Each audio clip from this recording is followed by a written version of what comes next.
Semangat pagi semuanya. Terima kasih telah bergabung dengan channel IBMW, Media Belajar Bareng Finance, Research, dan Hospitality. Kita masih di Revenue Management dengan topik pengantar Revenue Management bagian 5 pada sesi 1. Sebelum kita mulai sesi ini, silahkan tekan tombol subscribe, like, dan share sebagai pemotivasi dan dukungan untuk channel ini. Terima kasih dan selamat mengikuti. Sesi ini merupakan lanjutan dari sesi pengantar Revenue Management bagian 4. Silakan mengikuti.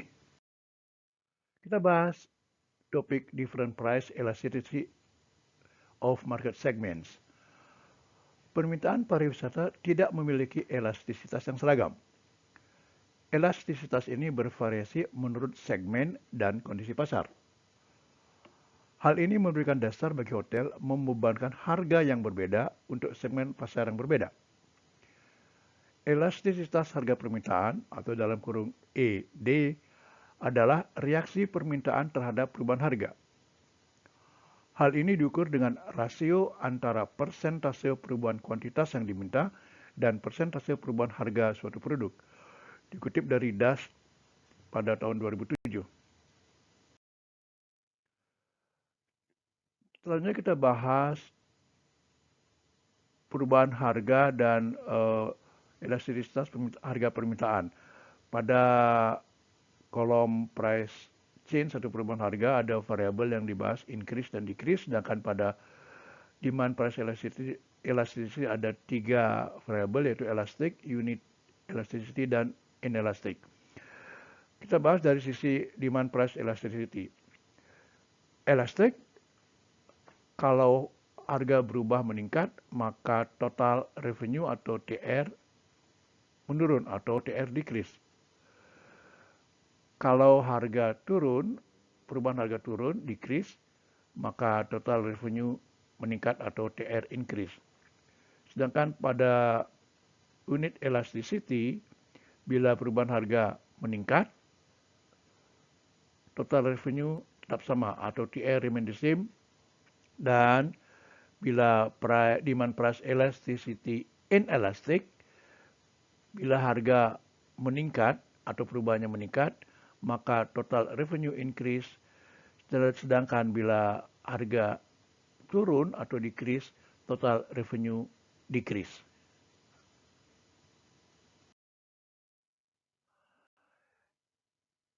Elasticity harga permintaan akomodasi hotel ditentukan oleh berbagai faktor.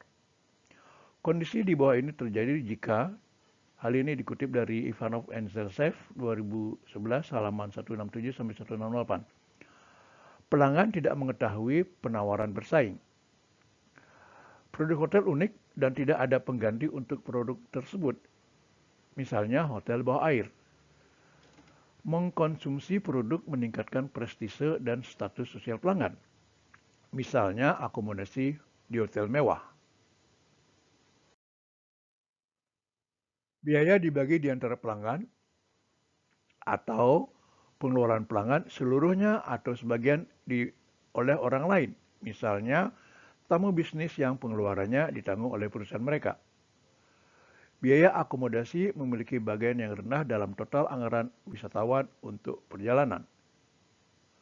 Wisatawan terlibat pemesanan hotel tertentu, misalnya hotel dari liburan bulan madu. Pelanggan telah membeli produk lain yang terkait dengan pemesanan hotel, misalnya penerbangan untuk tanggal tertentu. Pelanggan memesan jangka waktu menginap yang rendah, yaitu pelanggan yang memesan masa inap yang lama akan lebih sensitif terhadap harga dibandingkan dengan pelanggan yang memesan hanya 1 malam di hotel. Biaya akomodasi merupakan bagian kecil dari pendapatan pelanggan, yaitu pelanggan dengan pendapatan yang lebih tinggi biasanya kurang sensitif terhadap harga. Selanjutnya kita bahas different willingness to pay of market segment. Ketika segmen pasar yang berbeda bersedia membayar harga yang berbeda untuk produk yang sama, bisnis akomodasi dapat menerapkan diskriminasi harga, membebankan harga yang berbeda, dan menerapkan pagar harga atau dalam kurung rate fences, sehingga pelanggan dengan kemauan membayar produk dengan harga yang lebih tinggi tidak membeli produk dengan harga yang lebih rendah. Selanjutnya kita bahas possibility for advance booking. Dari perspektif manajemen pendapatan, kemungkinan untuk memesan kamar hotel terlebih dahulu memberikan manajemen hotel kesempatan untuk menggunakan waktu sebagai kriteria segmentasi. Misalnya membedakan pelanggan berdasarkan berapa hari sebelum check-in mereka melakukan pemesanan kamar hotel.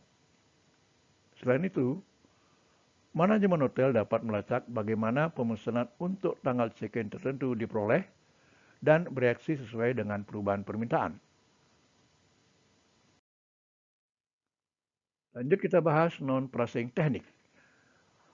Pada industri perhotelan, teknik non-harga atau non-pricing teknik mengacu pada strategi untuk meningkatkan pendapatan dan profitabilitas yang tidak melibatkan penyesuaian harga.